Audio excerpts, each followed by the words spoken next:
Hello, I'm Pluto Burns, and this is Tomb Raider Legends. You don't need me to tell you what the Tomb Raider franchise is, you weren't born under a rock muncher. Tomb Raider Legends was one of the last games released before the reboot, and I was surprised by how modern its design was. So let's see how it holds up.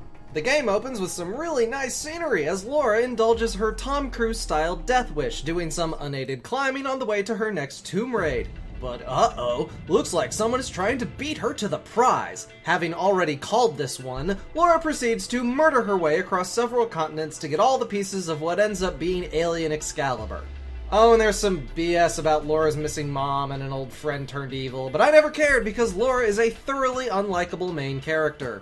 And it sucks, because she didn't have to be. Laura has a clear love of history and adventure, and will stop every so often to admire the temples or just exclaim her enjoyment of jumping on stuff. And as a player, I'm right there with her in those moments, for I too like jumping on shit and looking at pretty scenery. But then she starts killing people and taunting them, and my sympathy vanishes like a Roanoke colony. The Uncharted games have a similar problem where the fun, wisecracking protagonist is a bit undercut by the fact that they are a mass-murdering fuckhead. I know they're just copying Indiana Jones, but Dr. Jones was killing Nazis and or child slavers. These guys are just mercs and it feels wrong.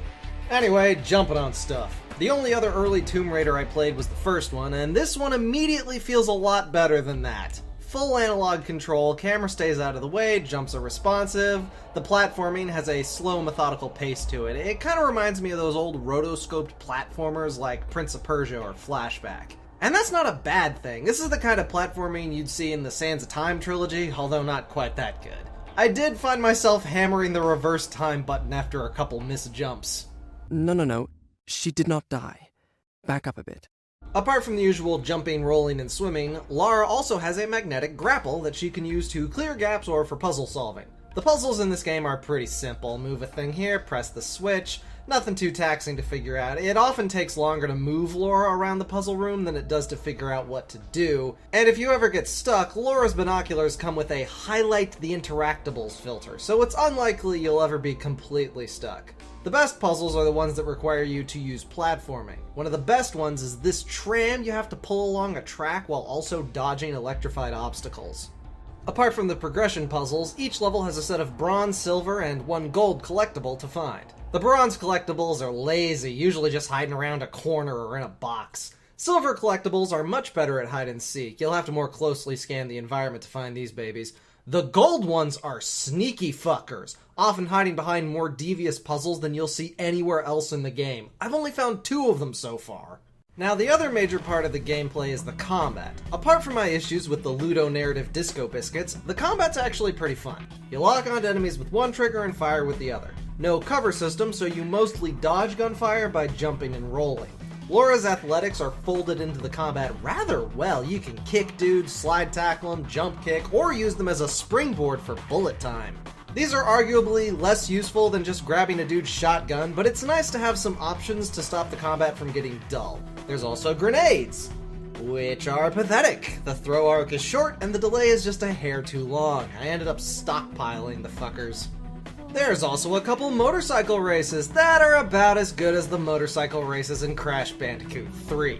They go on way too long, and the combat is just hold down the fire button and swerve.